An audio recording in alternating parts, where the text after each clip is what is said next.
Hi there, and welcome to another edition of the 1% Better podcast with your host, Rob O'Donoghue. Hey guys, so this week with travel commitments and work, I have been unable to release as much content as normal, but the 1% Better show does go ahead, and this is it. So just a quick intro.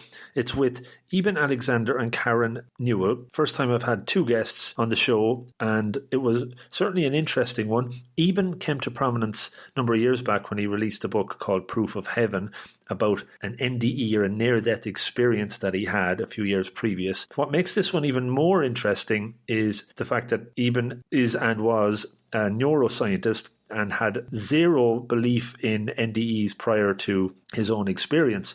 He came out of that, wrote a very detailed book about it. We talk about that during the podcast. And his life partner, Karen, who is the co-founder of a company called Sacred Acoustics, and lots of details about that in the show notes, as well as the other books that Eben has brought out. How the brainwave technology that her company developed allows you to access parts of the consciousness that you would not normally be able to get to.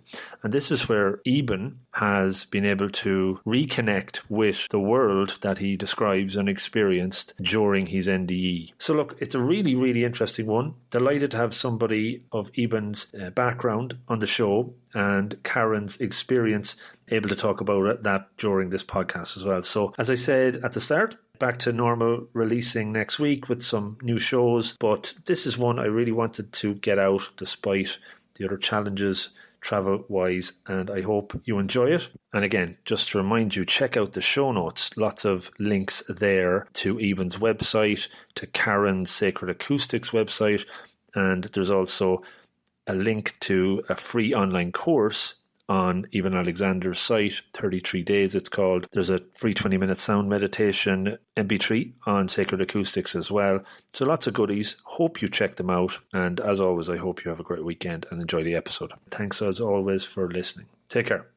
Hey folks, welcome to another episode of the 1% Better podcast. And this time, a bit of a unique session, a unique interview. I have two interviewees on the other side. Normally it's 1-to-1, but this time it's 2, which is great. And not only is that great, but both are, I suppose, experts in their field, and from Dr. Eben Alexander's perspective, a global name for the show, which is a big coup. So to both of you, thank you so much for taking the time out and coming on to the show. Well, Rob, thanks so much for having us. It's great to be here. Yes, thank you. Brilliant. And as we were just talking before we got started, it's the day before the 4th of July, so I'm hopefully not interrupting any of your holiday plans. So we'll, hopefully make it fun as well as informative. We're considering this part of our holiday, so yes, it will be fun. Brilliant. So I reached out. I've read Proof of Heaven recently, and I think a few years ago when the book came out, it was something that I was aware of in my own consciousness, I guess, and we'll probably tie into consciousness a little bit more. But it's funny how these things evolve. I interviewed a guest about 2 or 3 months ago, and at the end of every podcast I have a couple of questions that are standard, and one of them is recommendations of a book, and my guest recommended Proof of Heaven. And I was listening to it back and editing, and I said, I actually have that book. I had it on my shelf and then read it. And from there I said, wow, it would be really cool to extend an invite to Eben to come on to the show. And here we are. So it's interesting how all these things kind of come together. So with that little intro, Eben, I think it'd be great if we could start with your story. Obviously, I'm familiar with it, and probably a lot of people are, but it'd be great for those that are new to it to just maybe talk a little bit about your background, your career, and events, I suppose, leading up to the topic around Proof of Heaven. Okay, well, I think it's important to point out that I had spent the first 54 years of my life, that is the time before my coma, honing a very kind of scientific worldview. My father was a neurosurgeon. I trained as a neurosurgeon. I subscribed to all of modern kind of conventional scientific thinking, which is basically a position called physicalism, the notion that only the physical world exists. And I thought that someday we would discover the workings of the brain and the neural correlates of consciousness, and that you complete the picture.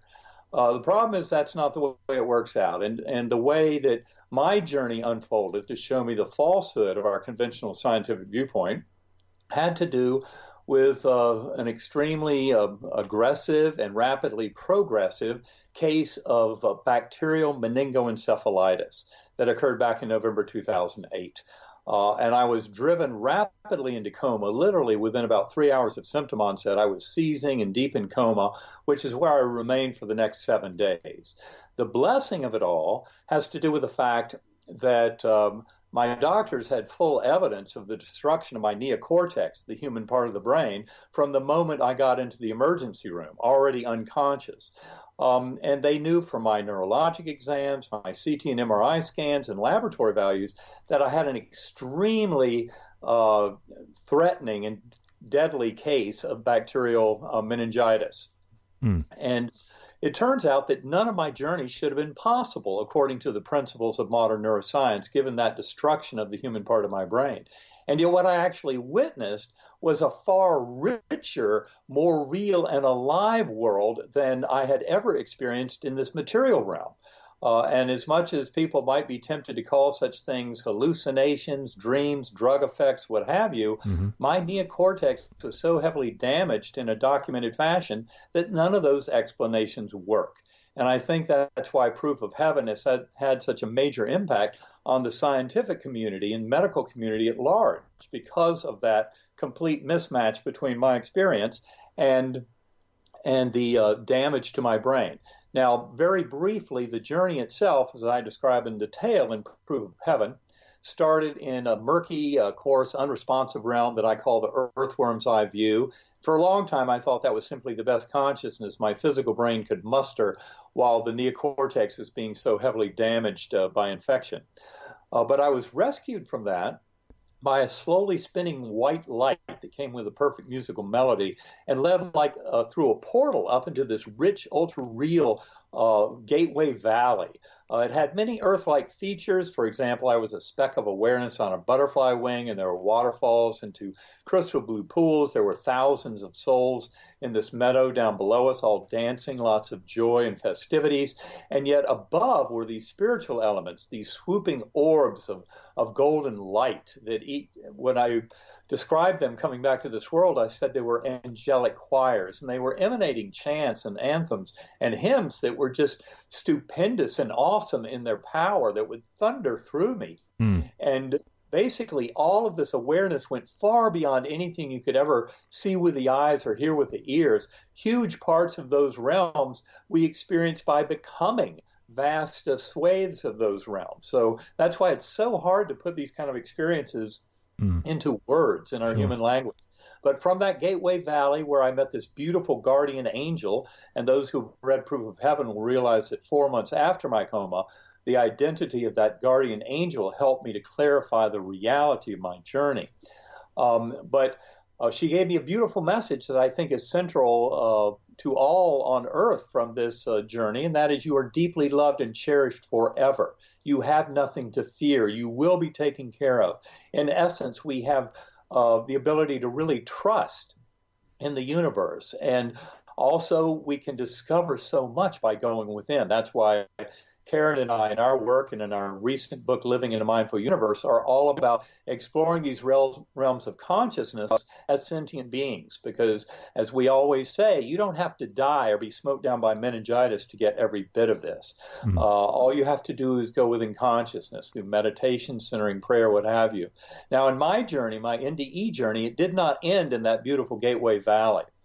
Turns out that once again, music in the form of those heavenly choirs and angelic choirs above provided yet another portal to higher and higher levels, all of space and time collapsing down, even a different ordering of causality that I call deep time collapsing down until I entered what I call the core, which was infinite inky blackness, but filled to overflowing with the unconditional love of that divine creative source that so many have described in going to these realms over thousands of years, no matter what their culture. And in that realm of pure oneness, where I experienced that deity, that a pure love and of kindness and compassion for all fellow beings.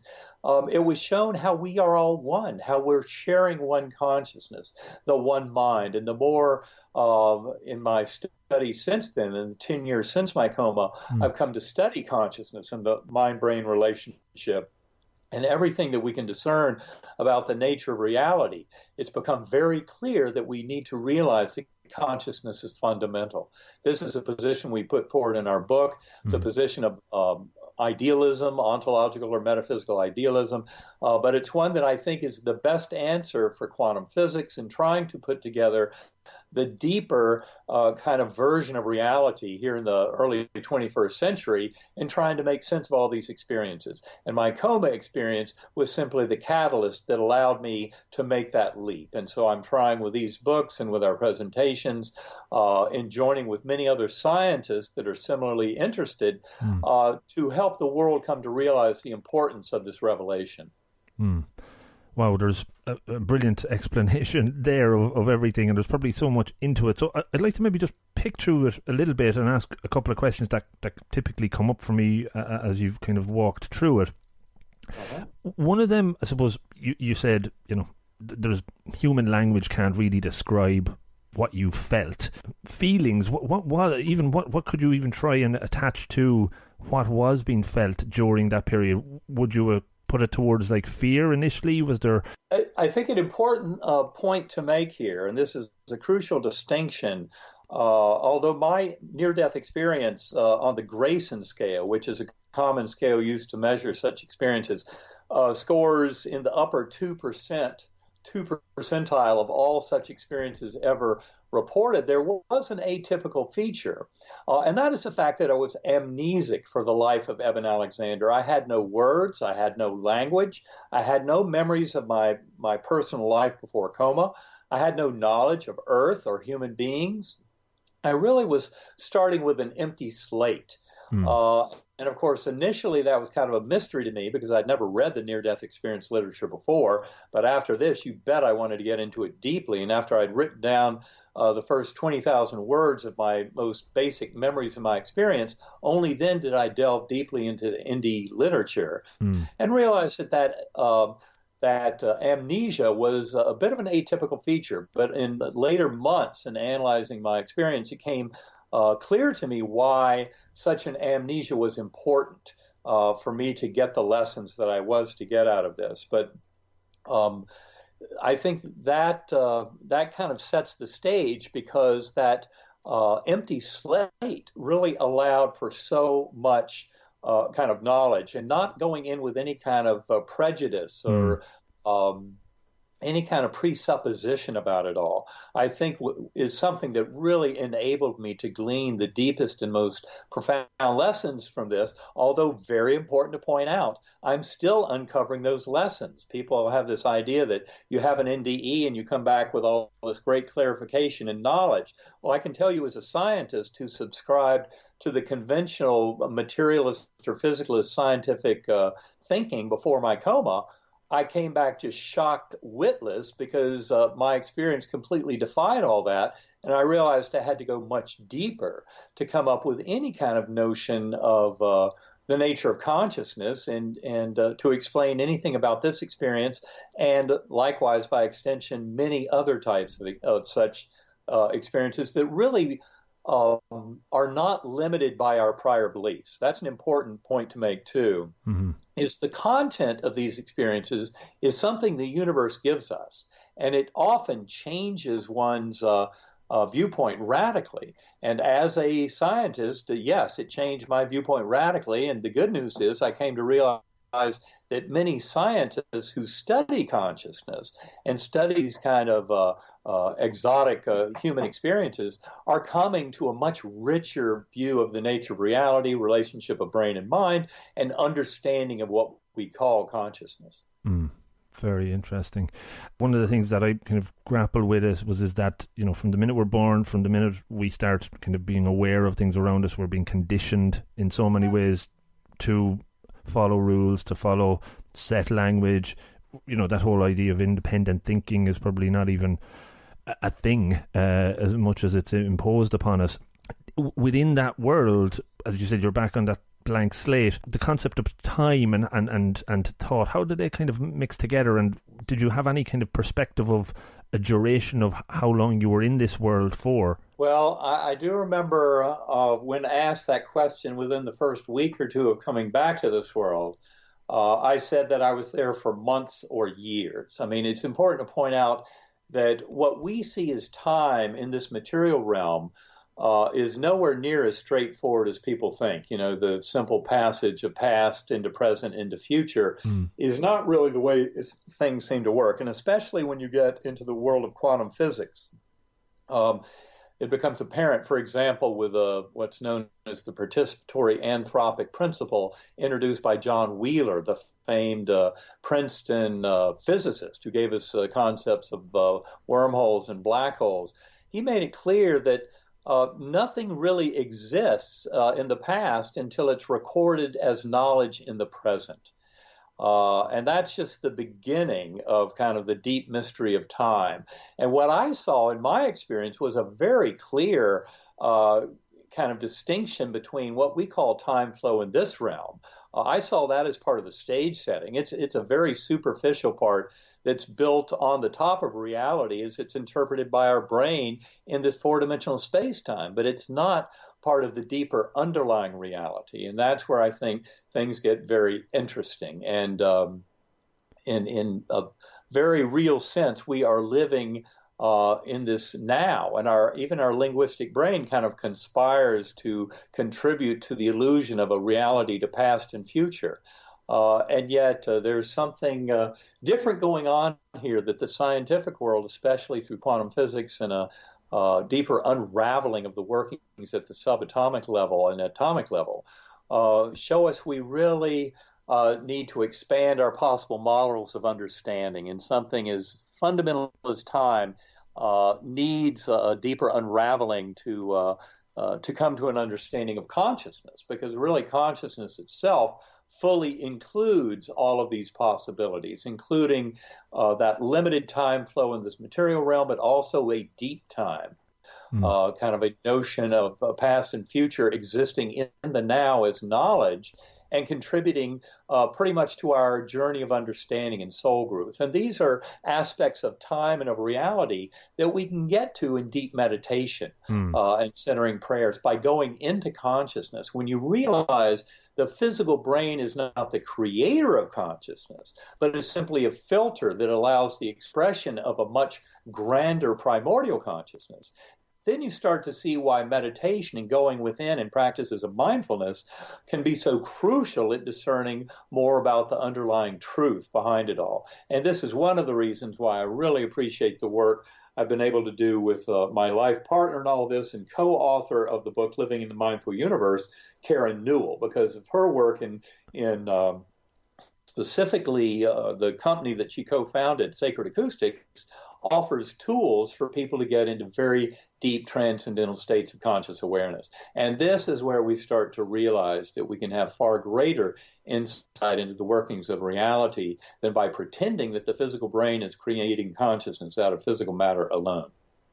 Brilliant. Yeah, no, I'd definitely like to get into the discussion of mindfulness, because what was coming up for me there as you talked through that time, I suppose, from past, present, and future, and getting into the now, was that meditation and mindfulness really talks about just trying to be in the now, and that's all there really is.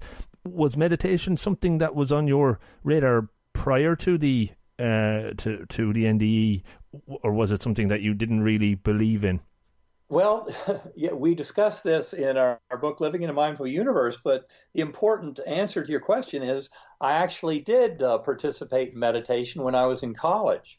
I went to the University of North Carolina at Chapel Hill in North Carolina, and the second week I was there, I got involved with the parachuting team, of all things. It initially was an interest in playing rugby because of a new friend I had who had just spent a year in Northern Ireland, and he came back, and I wanted to join him on the rugby club. And as you can imagine, the clubs were listed alphabetically, and parachuting club was a little above rugby club. So He said, let's go jumping this weekend, and then we'll play rugby next weekend. Well, I enjoyed the parachuting so much, I never played rugby. But anyway, made 365 parachute jumps in college. Many of them were competitive, doing free fall formations up to 24 jumpers. And a bunch of us on the UNC parachute team started a practice of what's called Silva mind control, which was basically a form of meditation back in the 1970s. And we thought that it helped us a lot in practicing our free fall formations before we'd go up in the jump plane. And I believe it was very effective there. But for whatever reason, I could not see the role that meditation might play in other aspects of my life, specifically in learning and studying, because I was heading to medical school. But for whatever reason, I did not take Silva Mind Control with me to medical school. And it was from 1976 till about 2011 that I let meditation go completely. And only then 2 and 3 years after my coma did I start to realize, well, if I want to understand any of this, I need to start exploring consciousness. And that's where this work with Karen and Sacred Acoustics became so absolutely valuable, because I've used those Sacred Acoustics tones to return to my NDE and develop a very rich relationship with the soul of my father, with that beautiful guardian angel I encountered, who I later found to be a birth sister who I had never known, plus that incredibly indescribable loving force, that healing force of that God energy that creates all in this universe. And that is part of our very conscious awareness, and we can develop a much richer relationship by a practice of going within. Okay, very good. So I think you mentioned Sacred Acoustics and how Karen gets involved.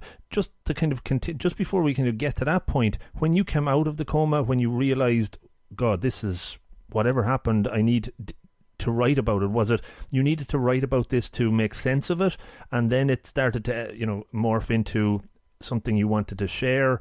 Just even talk to me a little bit about the weeks and months straight afterwards. Okay. I would start in the first few days. I mean, important to point out that amnesia I had was gigantic in its proportions. So when I came back to this world that Sunday morning, the seventh day of coma, I did not even recognize my mother, my sisters, my sons standing at the bedside. I had no idea who these beings were. Right. And of course, all my scientific knowledge was long gone. I had no personal memories of Eben Alexander's life. So words and language came back very quickly, literally over days. And then childhood memories, things like that, came back over the next few weeks.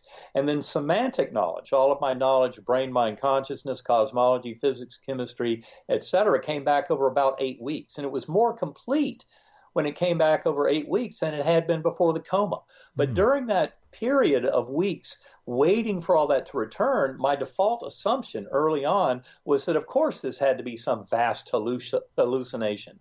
As I told my son, majoring in neuroscience, when I first got out of the hospital, it was way too real to be real. So I assumed, of course, it was some hallucination, and I said, well, maybe there's something about destroying the neocortex, as much as my doctor said mine had been destroyed, that gives you the capability of having such an extraordinary hallucination. But the more I then, first of all, reported all of my findings in just in a personal paper to record the memories, because I thought they would all disappear quickly. The surprising thing is the memories from deep inside the coma are as sharp and clear today as they were 10 years ago when they first occurred.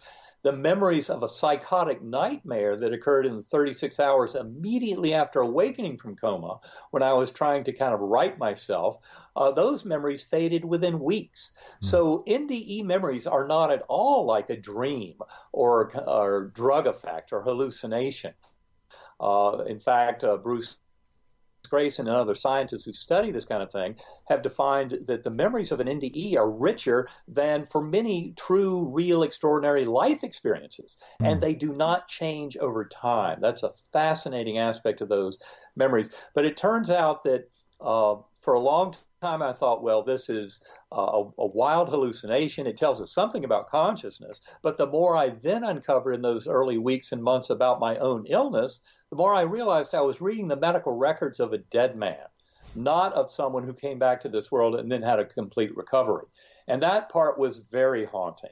It turns out that Dr. Bruce Grayson, who has studied NDEs for more than 40 years now as an MD, is now writing a case report on my case, in which he points out that I was deep in coma due to meningitis, that my recovery was basically impossible by our current medical understanding. It's a very deep challenge to understand this kind of recovery, and yet we see this in a lot of near-death experiences, like Anita Morjani's Dying to Be Me, where she had an advanced lymphoma that should have killed her within hours, and yet she had an NDE, and that she knew from that coming back to this world, the cancer would evaporate, which it did. Or Mary Neal, the orthopedic surgeon, who was in a kayaking accident in the late 90s down in Chile, and her kayak was jammed under rocks underwater, and she was under for more than 30 minutes. You don't come back from that, and yet she did. And so I think that the important thing that this case report that Bruce Grayson will be putting out about my case simply points out that I had tremendous amount of damage to the neocortex. Any kind of conscious experience from that is unexpected in my view, and my neurologists would agree that my recovery was absolutely miraculous. Of course, they can't know my own experience. Only I can know my experience. But sure. I don't think any doctor who reviews those medical records would doubt that I had a very damaged neocortex and would expect very little in the way of robust conscious experience. And yet what I did experience was far grander than anything I've ever experienced any other time in my life. And the fact that all that had to happen between days 1 and 5 of my coma is what garners so much attention in the medical and scientific. So as you put the book together and started to write, this started to form, were you in any way afraid of sharing this journey in the kind of the scientific world that you had, you know, a stellar reputation in prior to all of this? And what was your... Well, it turns out that... you know, as I said, initially in the first weeks, my assumption was it was a big hallucination. So let's explain how that happened. But then as I read the NDE literature, and especially that revelation I had 4 months after coma, in realizing who that beautiful guardian angel on the butterfly wing was, who appeared to me several times, that's what shocked me into the big reality of what this really meant. And at that point, 4 months after coma, I realized I couldn't just bury this story. It was no longer up to me to just, well, can I share this or not? I mean, I knew that, of course, it would rock the boat tremendously in terms of my neurosurgical career. I had taught at Harvard Medical School more than 15 years, had published more than 100 papers in the peer-reviewed medical literature. So going out like this was a big risk. I knew that. But I also knew that what I had discovered was so important, there was absolutely no way to bury it. And of course, by that time, I was also starting to glimpse that many scientists were far along a pathway of trying to understand these and not simply dismiss them as impossible, which materialist or physicalist neuroscientists would try and do, but admitting that we should, in science, be following the evidence and not be limited by our theoretical models that are woefully inadequate. And so in following the evidence, I figured I needed to go public with my story and share this. It reveals a tremendous amount about the horrific black hole that exists in the physicalist position, trying to stipulate that the physical brain creates consciousness out of physical matter. That conclusion is false, and it's false because of a deeply erroneous underlying assumption in the physicalist camp. So that's why once I figured all this out 4 months and plus after my coma, I knew I had to go public with the story, even though I realized there was risk to my kind of scientific credibility over the whole thing. And yet what I can tell you now is there are a number of the leading scientists in consciousness studies around this world who fully appreciate the importance and reality of my story and of my interpretation of it.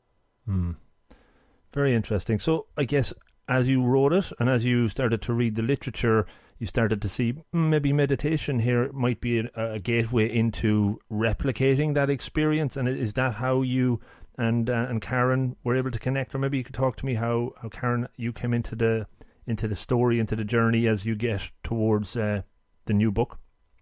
Well, sure. So Eben and I first met when we were both at an event where we were learning how to use sound to access expanded states of awareness. So we're just talking, having conversation, getting to know each other.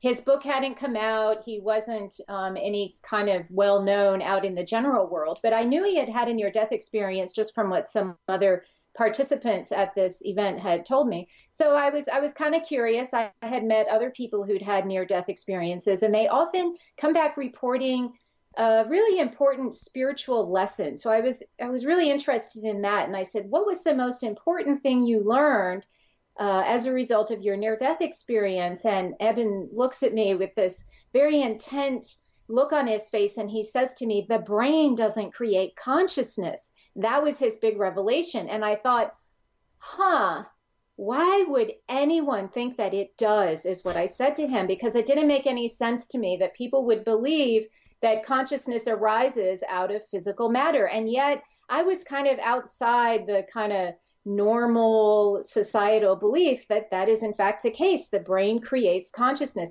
But I had been on a completely different path. And while many of us in our Western world look to science to give us the capital T truth on certain things, I hadn't found science really offering me too many answers to the burning questions I had, like, why are we here and what is our purpose? Mm-hmm. They like to say a lot of things about how the world works, but not how my psyche works. And so I was much more interested in exploring the unseen, the things that science really can't discover. And what I learned really clearly is that you really can only know things for certain when you have a firsthand experience. And so Eben, of course, had his near-death experience. It turned his entire worldview up on end.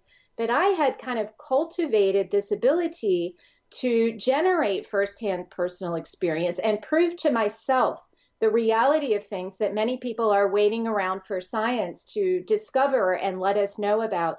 So I took courses in things like remote viewing, animal communication, out-of-body experience, and I learned I could create these kinds of experiences in my own life. And I found that sound was very critical. Now, you spoke of mindfulness. Mindfulness is that practice of being in the now moment, right here, right now, no matter what you're doing. So you're not worried about things that might happen in the future or feeling anxiety about things that may have happened in the past. You're only focused on the now moment. That's very challenging for many of us to do. I know when I first started to learn how to meditate, I couldn't stop those racing thoughts from just going on, making lists, having arguments with people, or maybe good discussions. And it was sound, specifically sounds like gongs or tuning forks, that really helped me get into that now moment. And specifically brainwave entrainment technology, which led me to create the company Sacred Acoustics with my business partner, who is an audio engineer. And we create different types of sounds using binaural beats, monaural beats, other sound effects to really help people get into that really now moment, not just the now moment, but beyond the time and space of here and now, and really start exploring. So Eben, he says he went back to visit his near-death experience and reconnect with those realms. But we can all use this for all kinds of things, whether it's creative inspiration, quieting the mind, for study, for focus, for painting. We have a pilot study going on right now with a psychiatrist in New York City who is helping people reduce anxiety. And so there are so many ways that this type of technology can help us kind of get out of the here and now of everyday awareness and explore for ourselves the reality of these realms that near-death experiences and others talk about. Yeah, I hear you. And definitely just on the actual, I suppose, meditation techniques or using sound, I actually used your 20-minute sound MP3 that had been sent over.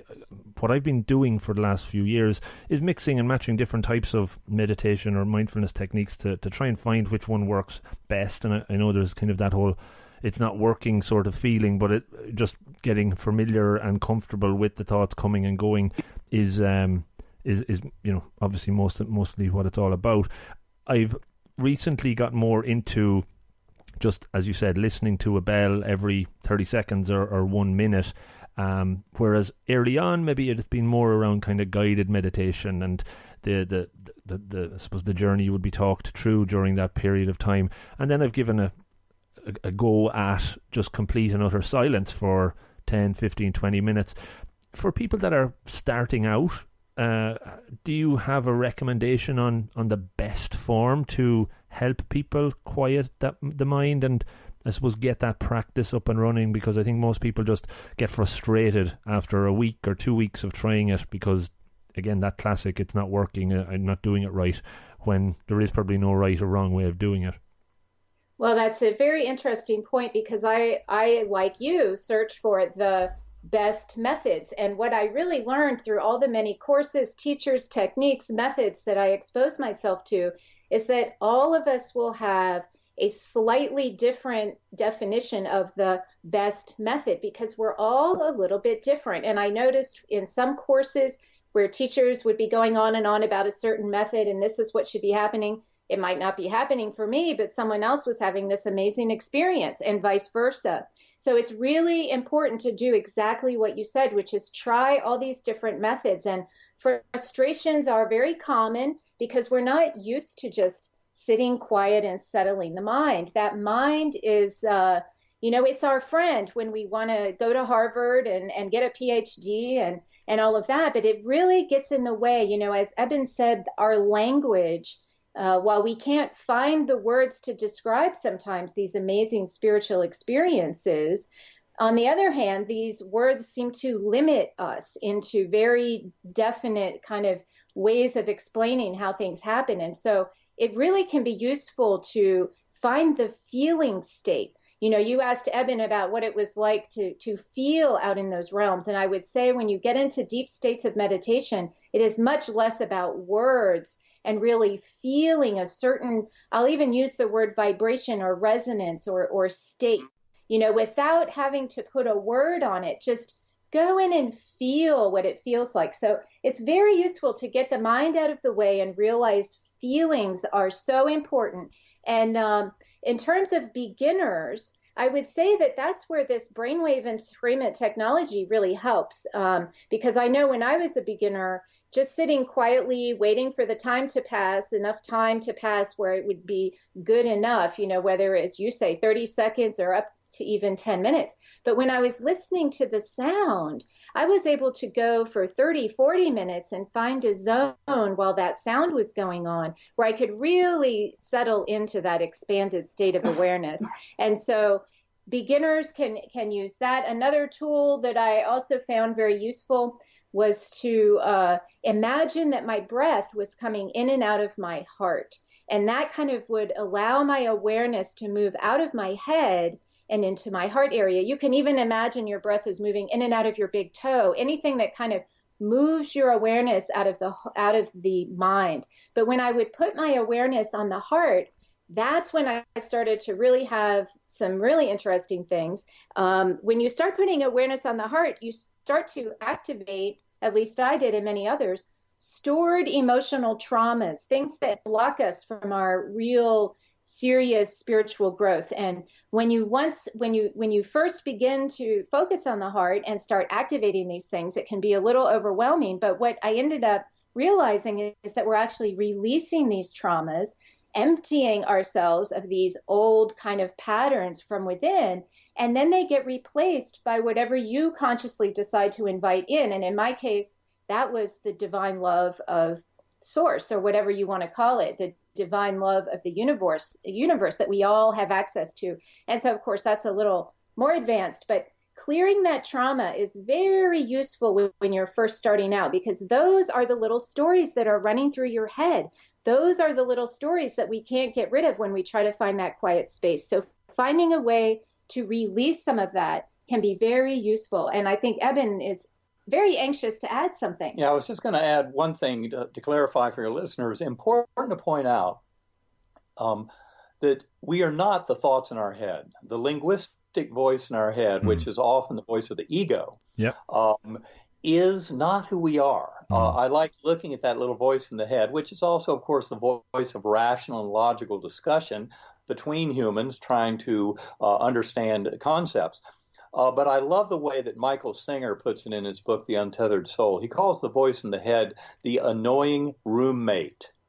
And I think that says a lot. And what we try and do in our meditation workshops is help people realize that you can let the voice in your head state an intention, make a request at the beginning of a meditation.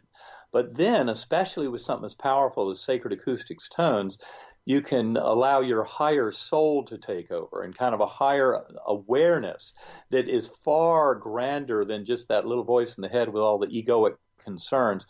And the reason this seems to work from our viewpoint is that these differential sound frequencies, that is a slightly different tone to the two ears, actually influences consciousness at a very primitive level.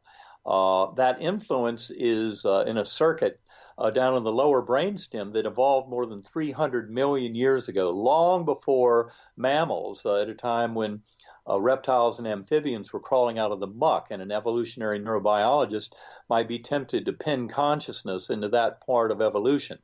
I think it's much more complex than that, but the big point is by using these differential sound frequencies to influence that ancient circuit in the lower brainstem, we're having a very profound effect on consciousness itself. Most of the music and sounds that people listen to or visual stimuli they might use to enhance meditative states are all causing changes way up in the recently evolved neocortex, the human part of the brain.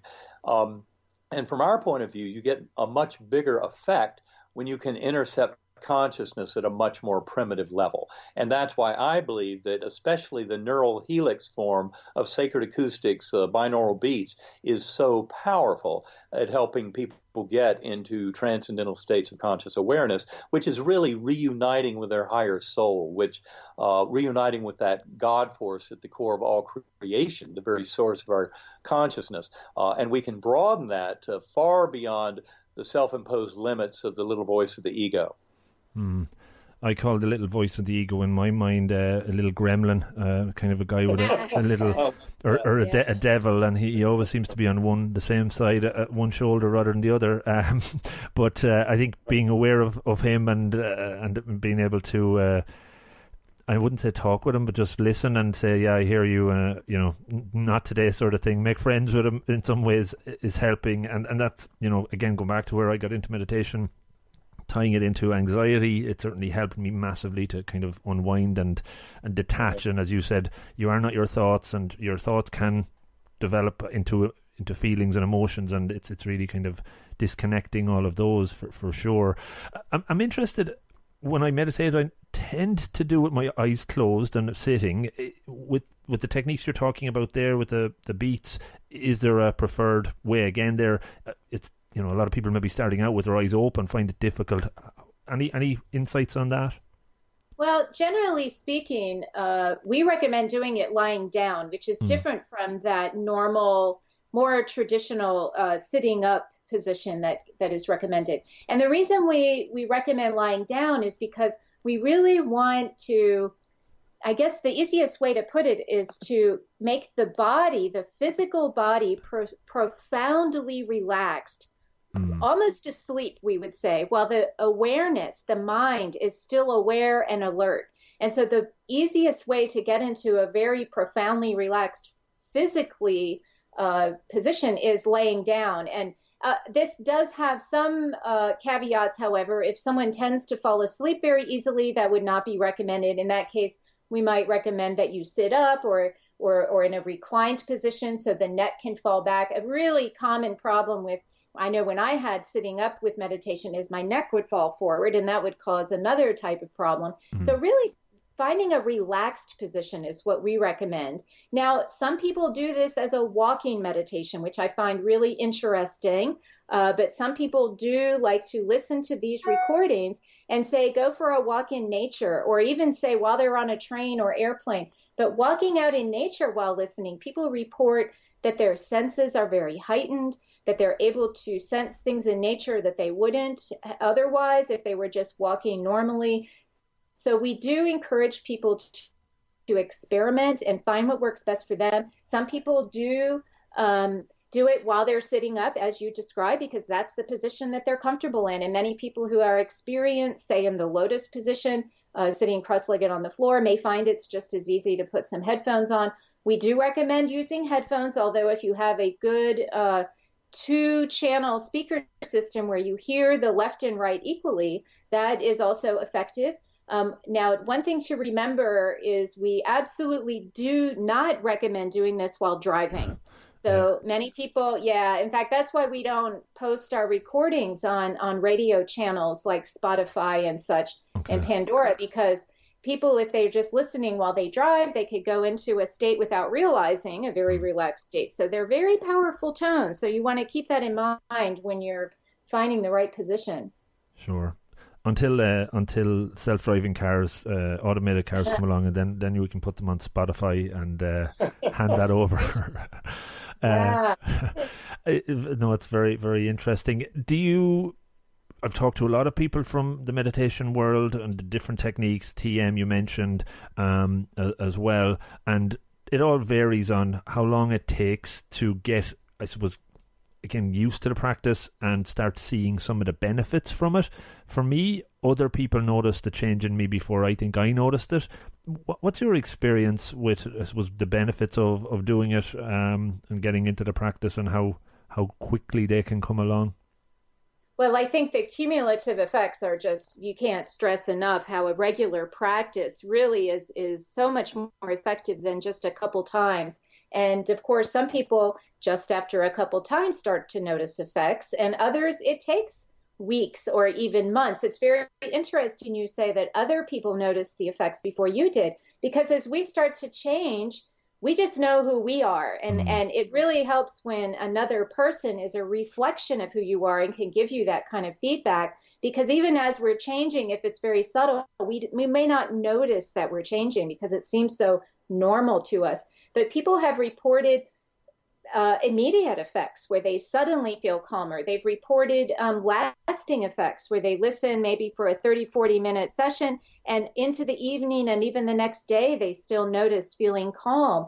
Other people, of course, may notice those uncomfortable effects where they're triggering emotional traumas and they think maybe the tones caused me to feel anxious. And really what the tones are doing is just activating something that's already in your system. So it's very useful to look at it that way. Now, transcendental meditation, I think they're kind of the standard from back in the 70s, who pretty much said 20 minutes twice a day, morning and evening, was the recommended stance. And I think for us, 20 minutes does bring certainly a measurable effect when repeated regularly. Now, if you can't do it every day or even twice a day, try and do it at least 4 times a week.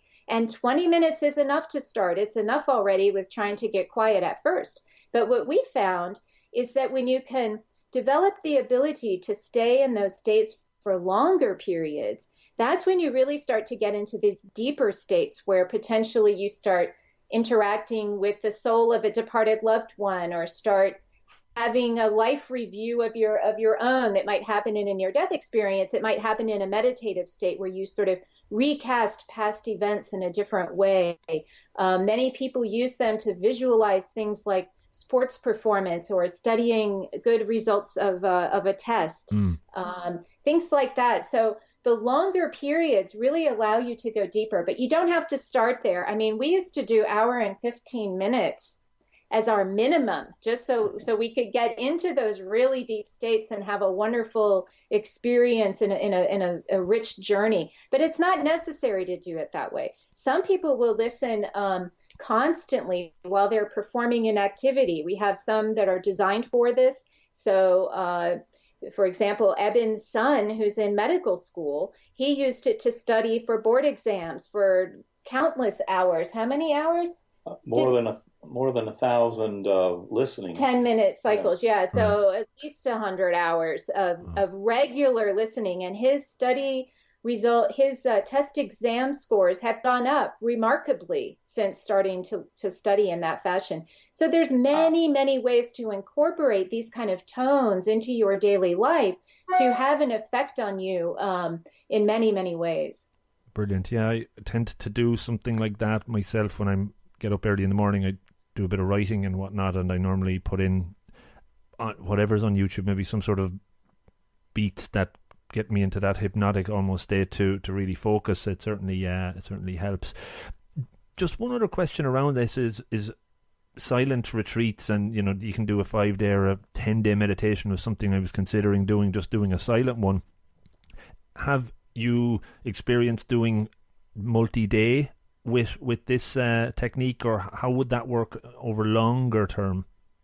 Yeah, we have done intensive work with the tones where we listen up to, say, 5 times a day to a 45-minute recording over and over and over again. And that will tend to get you into cumulatively deeper, more expanded states. And it's useful to do this we do weekend retreats. We haven't worked our way up to week-long retreats, but we do weekend retreats. And it is useful to, at silent retreats, you're not just out there all by yourself, although sometimes you can. Generally, it's recommended that there's some type of facilitator who can be there for those big cathartic moments. And I think if you're going to listen to tones, at least these Sacred Acoustics recordings, daily up to 5 times a day, you might want to look at some extra support system for helping you get through that. It can be a very, very powerful thing. And those silent retreats, or even any kind of spiritual retreat that goes on for about a week, are very life transforming. When anytime you can kind of escape from the daily routine, escape from the people you're around on a normal basis, and get exposed to another side of yourself, really the essence of who you really are. Many, many teachers out there will provide such experiences, and all of us can find teachers that really speak to us and resonate with where we are. We need all the teachers in the world to do exactly what we're doing, which is teach people how to get into those states and find out for themselves who they really are underneath that physical body and daily routine. And I think more and more now than ever, because of this always on, always connected, fast-paced world that we're living in, people are looking for that. I think I'm an embodiment myself of it, and I know a lot of people are just beginning to scratch the surface. Yeah, and it's not just escaping the always on, say, news channels. It's escaping what is true and what isn't true, because we are fed a lot of garbage. We are fed a lot of information that is very confusing and contradictory from all the different news sources, especially here in America and other places with political divides going on. And it really can be so helpful to just go within and find that truth from within. Find what feels true to you and go about life feeling confident that you do know what is that real universal truth we can all identify with, and not just more talking heads on screen to agree or disagree or fight with. So yeah, very valuable in this time. Absolutely. So I'm conscious of time, guys. I know we've only a few minutes left, and this has been brilliant. I really, really enjoyed it so far. Maybe just to wrap up on a few tied-off questions. One, you mentioned consciousness earlier, both of you, and there's like new models of consciousness emerging. Could you maybe talk to me a little bit about what those are, if you can describe them in a summary? Well, I think we expand on that kind of discussion in our third book, Living in a Mindful Universe, but the essence of it is when you get rid of the kind of materialist or physicalist assumption that the only stuff that exists in the universe is physical stuff, and start to realize that consciousness really is fundamental in many ways. This is a position that was put forth by some of the leading fathers of quantum physics, Wolfgang Pauli and Erwin Schrödinger and others talked about how consciousness is not derivative from matter at all. But they realized that the experiments in quantum physics are screaming at us that consciousness actually exists as the origin of all else that emerges in this universe. And so the model we discuss in Living in a Mindful Universe takes that position, one of metaphysical idealism, and it starts with what's known as the filter theory of mind, which is not a new theory that came along with the likes of William James at the end of the 1800s, and also Henri Bergson in France and F.C.S. Schiller, and then later in America, Aldous Huxley. They all talked about the mind as a reducing valve or filter that allowed primordial consciousness in, but only in very limited states. And I think that a proper interpretation of quantum physics, and especially the measurement paradox in quantum physics, is essential to this. But the thing that's so hard for people to swallow is the notion that every bit of this is created within the realms of the mental. And yet a lot of advanced physicists wrestling with quantum physics have come to the conclusion, yes, we live in a mental universe. To try and claim that this is primarily physical is terribly misleading and just not true.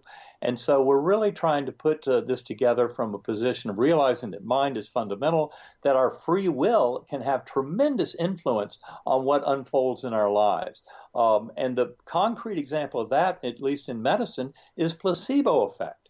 Placebo effect, which modern medical studies realize is generally responsible for about 30% of the benefit of any kind of proposed treatment to a patient. That is, just the patient's belief that they are doing something that will make them better is sufficient to make them better. And there are many thousands of extraordinary cases of placebo effect that completely defy the materialist model of, the physical is all that exists and brain creates consciousness. And yet our medical world seems very stuck in that old kind of Newtonian determinism of materialism, instead of realizing that quantum physics and modern consciousness studies completely liberate us to a much higher level of influence of our free will on determining the course of emergent reality. And I think that is where all of this starts to get very, very exciting. And especially when you realize that not only is filter theory and handling of the primordial mind the case for each and every one of us individually, but also what modern scientists studying consciousness are coming to realize, it seems we are sharing one consciousness. Things like telepathy, precognition, that show us that our notions of causality in four-dimensional space-time are not quite right. In many ways are very liberating because they're showing the power of consciousness and of mind to greatly influence all of the emerging world. And so it's not just that a patient can believe they're going to get better and improve their health, but it's that any one of us as a conscious sentient being can have tremendous influence over our lives. A lot of it has to do with changing our beliefs. I would say that the vast majority of beliefs in our modern culture are falsely limiting. And as we start to realize that, and also come to realize the power of this notion of one mind, and the brain is a filter but not the creator of consciousness, and how it all dovetails with findings in quantum physics that's the most proven field in the whole 4-century history of the scientific revolution, I think you can see how this is all leading to a very kind of amazing new world, one in which love and compassion, forgiveness, kindness, and acceptance are written into the fabric of how we are here to behave as human beings, as sentient beings, manifesting this unfolding reality. And that's the most important lesson for this world today, is that we're all in this together. The golden rule applies at the very fabric of the structure of the universe. Do unto others as you would have done unto yourself, because you are doing it to yourself, in the sense that we're all part of this one vast mind. Very interesting. One thing that came up, and I promise I won't ask too many more questions, I'm just fascinated. Intuition is something I'm always trying to tap into as much as possible. Is there a connection between intuition and your consciousness? What does that bring up for you when I ask that? It absolutely is related. When Eben talks about these theories, these scientific theories, metaphysical or ontological idealism, blah, blah, just to connect the dots there very clearly, that mental universe is us, okay? And so as we've been talking about, our thoughts, our rambling thoughts are not who we are. It's that internal essence of who we are. And that's what we're tapping into when you talk about intuition. So when we can really get behind the daily mundane sort of thoughts and get into that deeper knowing, that deeper intuition that we access through meditation and other types of things, that's when we're touching that primordial mind that we're all a part of. And each and every one of us, no soul left behind, each and every one of us is a part of this unfolding reality. And the more of us who can become more conscious about this unfolding reality, that we are actually helping to create it, the more that we can be in touch with that, the more our world can really become a consciously created, better place for all. And it does have a lot to do with accessing that inner intuition and essence of who we really are. Excellent. I love the answer. Guys, I'm going to wrap it up there. You have The Proof of Heaven and Living in a Mindful Universe. Both books I already have Proof of Heaven on my book recommendations page on the site, so I will add Living in a Mindful Universe as well. And any other links that you want to send over, guys, please do. Is there any other ways folks could potentially get in touch or reach out to you that they'll listen in?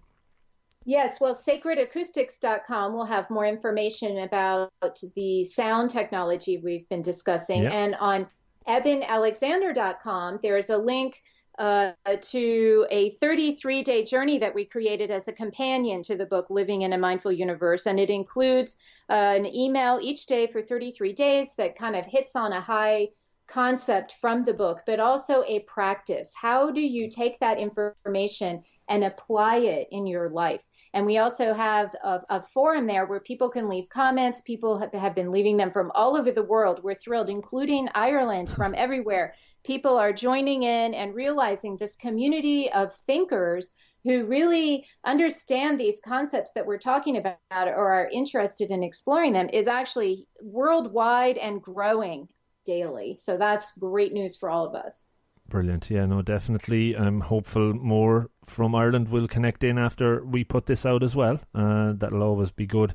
Eben and Karen, it's been an amazing hour. Time flies by when it's such interesting conversation and topics to go over. So I really appreciate both of you giving your time and insight today. I appreciate it.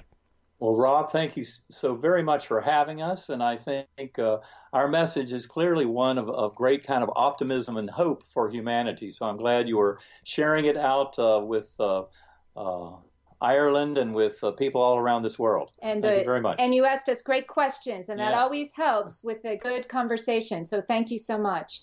Yeah, no, I'm delighted to have been able to ask those questions because, as you can probably detect, they're kind of interesting ones to me. And once there's interest in the conversation, it makes it all the more fun. So guys, look, thanks so much. What I might say is in the future, when I put it out, if folks do reach out to me for questions, if we could ever get back, we could do a little Q&A, perhaps a live something or other in the future. I know your schedules are busy, but that would be great. We'd love to. Yeah, we'd love to come back. We'll come back for round 2. Okay, guys, look, I'll let you go. Enjoy the rest of your day. Enjoy your holiday. And it was great connecting. All right. Well, thanks a lot, Rob. We'll talk soon. Thank you. Talk again. Bye-bye. Thanks so much. Bye-bye. So, how did you find it? A good show? Hopefully. Do take a second or two to let me know. And before you do dive off, just a couple of quick call-outs. The new podcast, the 864, 15 minutes long, in fact 864 seconds is the aspiration, is now out and ready for listening. Check it out on the site. Go to the podcast page. There's a link for 864 there, or go on to Apple Podcasts and subscribe. That would be awesome. The 864 is all you have to search for. And it's in all other podcast platforms that you can think of or should be. So have a listen. Every week I release a 1 Minute Monday video clip, which is also a tip to hopefully make you 1% better. Check that out. It's on the website on the video page. Did you also know that only about 1% of listeners to podcasts, not just my own but all, leave a rating, leave a review, get in touch or give feedback? And I would love if we could buck that trend and put it to 2% for this one. So please do take the time to give me a bit of feedback, give me some ideas about future guests or whatever the hell comes into mind. Just get in touch or rate or review the podcast on Apple. That helps. I'm available at all of the social platforms, pretty much all, at Rob of the Green. That's either with or without the @ sign, but you'll find it under that moniker, so hopefully I'll hear from you there. Last couple of quick ones. Support. So I do offer some pro bono coaching. Get onto the website, the support page, to get in touch. few hours a month, happy to do that. And if you would like to support the podcast, that would be awesome. You can do so through Patreon and also through purchasing books through the book page on the website. That goes through Amazon and we get a little percentage. I'm not even sure what, but it's something. And finally, just to say thanks for taking the time to listen to the podcast. I know there's lots of other shows out there. It means a lot that you're checking this one out. So have a great rest of day, week, month, year, whatever it may be, and hopefully you're getting 1% better as a result of these shows. Take care and good luck.